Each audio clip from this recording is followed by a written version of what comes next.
Magandang araw po sa inyong lahat.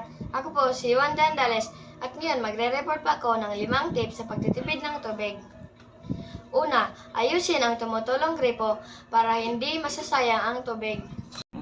Dahil ang pag-ayos ng tumutulong gripo ay mas nakatipid ng tubig sapagkat pinipigilan nito ang patuloy na pag-aaksaya ng tubig kahit sa maliit na dami. Ikalawa, gamitin ng maayos ang dual flush toilet. Nakakatipid ang dual flush toilet kasi may option ito. Isang buton lang kapag umiihi at 2 buton naman pag magdudumi. Ikatlo, kolektahin ang tubig ulan para mas makatipid sa pagdilig ng halaman. Dahil ang tubig ulan ay libre, sustainable at ligtas sa mga halaman at nakatipid pa ng pera at tubig.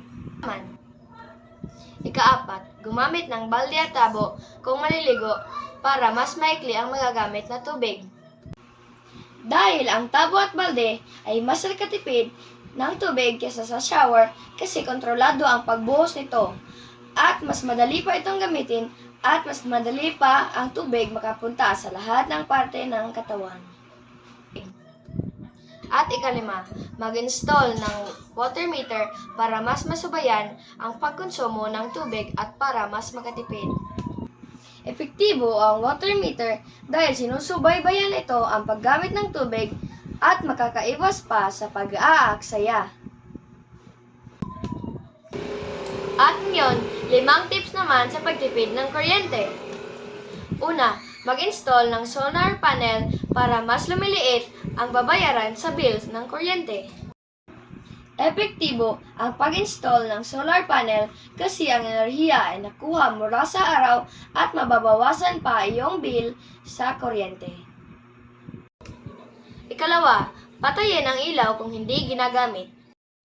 Mas makatipid kung patayin ang ilaw kung hindi ginagamit at mas makapahaba pa sa buhay ng bumbilya. Ikatlo, buksan ang bintana bawat umaga upang gumamit ng natural na liwanag. Epektibo ang buksan ang bintana tuwing umaga kasi mas maraming natural na liwanag, mas presko na hangin, at mas makatipid pa sa kuryente.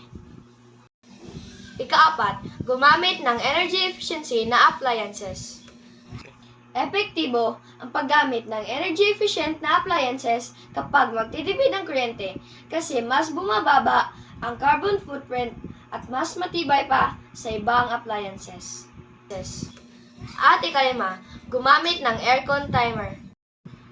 Epektibo ang aircon timer kasi mas makatipid sa kuryente, mas mahusay gamitin, at mas ligtas pa gamitin. At yun lang. Salamat sa pakikinig.